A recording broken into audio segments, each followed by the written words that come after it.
Yo, it's King of the Ring Boxing, back again with a new video. Man, what a fight we witnessed last night. It was a fitting end to the trilogy between Fury and Wilder. Let me get into it, let me get into the match. So, first round I was really impressed by Wilder going to the body. Really good tactical changes by Malik Scott.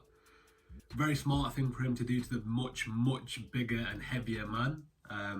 So yeah, when I saw that from the first bell, I was like, okay, we might be having a much closer fight than we saw in the second fight of the trilogy, which I did expect anyway. To be honest, I think in the second fight, Wilder was more, how can I say, he was more bemused by the way Fury approached the fight, and he was shocked essentially. I think that's why he underperformed so badly, is because he was shocked that someone was actually pressing the action against him, especially since in the first fight Fury focused more on being sort of defensively astute. I think that sort of shocked Wilder, and that's why he underperformed. But in this fight from round one, I thought these are really good tactical changes by Wilder. I could see this lasting much longer than the second fight. Obviously, as the fight progressed, went to the second round, Fury started dominating once again. Third round, obviously Fury dropped Wilder. Fourth round, as always, I'm always amazed by Wilder's ability to find a home for that right hand. Doesn't matter how technically proficient his opponent is in comparison to himself, he'll always land that right hand.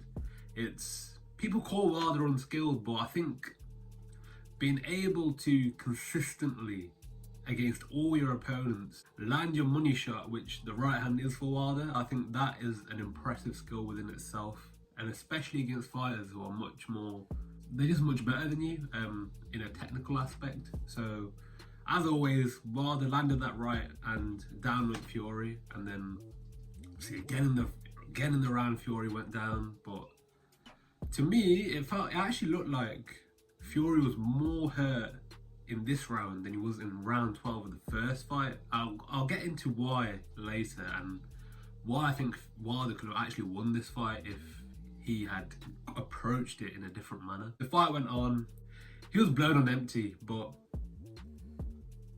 any sort of logical person who would have been in that corner prior to the second Fury fight would have thrown in that towel way earlier. Fury from there on in just dominated the whole fight. I didn't give Wilder a single round, I don't think. There was one round that was close, which I believe was the fifth round, possibly. Fifth or sixth round, can't really remember off the top of my head. But Fury dominated the rest of the fight, obviously dropped him again in the 10th, and then the 11th round, thudding right hand to end the trilogy. The fitting end to the trilogy, obviously. First fight was close. I did give it to Fury, but I can see the draw, unlike other people, because the two knockdowns obviously Fury won the majority of the rounds, but with those two knockdowns, I can see the draw.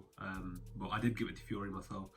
Second time round, he beat him convincingly, and then obviously the trilogy last night, he closed the show and he closed the chapter on what is one of the best trilogies in boxing I've ever witnessed, to be honest. No one can say this hasn't been a thoroughly enjoying experience. Obviously with all the drama, fucking Glovegate, all that stuff, it's been really good. But let me get into why I think Wilder could have won if he went about this differently.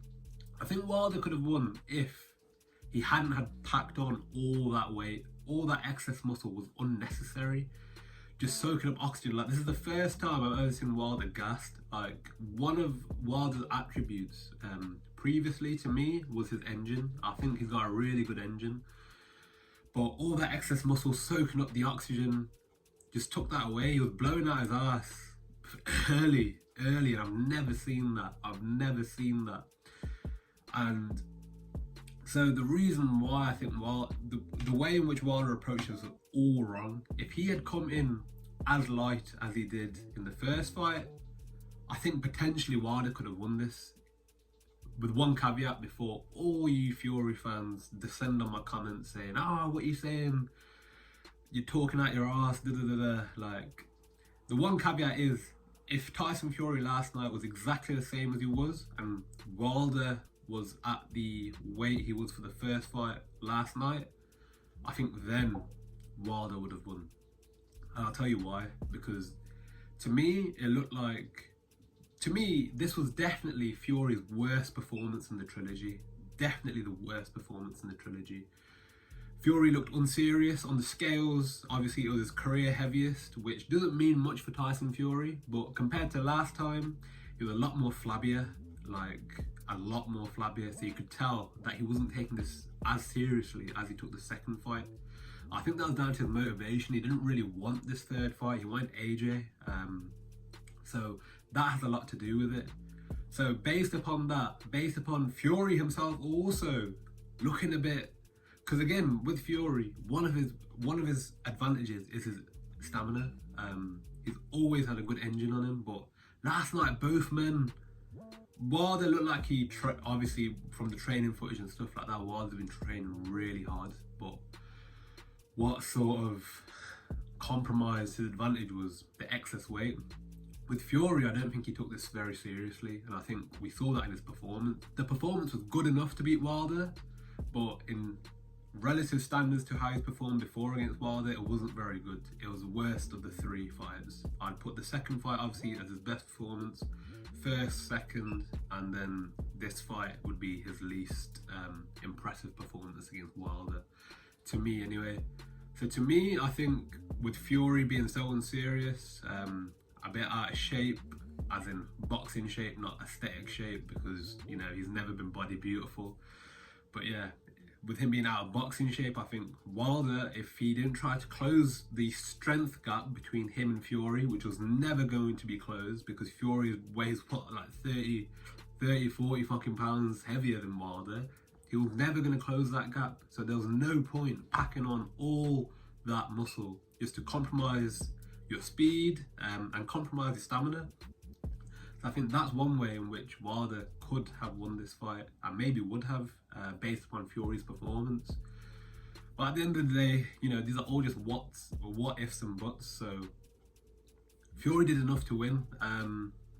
Based on that, I think, so if Fury walks into the ring like that with the same level of performance against Usyk or AJ, he loses. But I don't think he would, because he would definitely know the threat that's in front of him.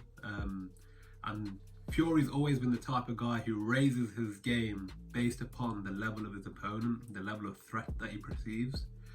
So whilst we can say, yeah, okay, AJ or Usyk could have beat last night's version of Fury, I don't think they'll ever get last night's version of Fury. And yeah, I think Fury does beat this current version of AJ, which is post Andy Ruiz, which is very safety first, very mindful of his weak chin. I think Fury does beat that version of AJ. Usyk is a very, very tough, close fight, which I will drop a video on in the future if that fight is ever made. But as always, leave your comments below. Let me know what you think of my review. What do you disagree with me on? Do you agree with me on my assessment that this is Fury's worst performance against Wilder? Do you agree that Wilder, if he was a lot lighter, could have beaten Fury if Wilder was on top of his game? Just let me know in the comments below. But as always, like, share, comment, subscribe. It's King of the Ring Boxing, and I am out.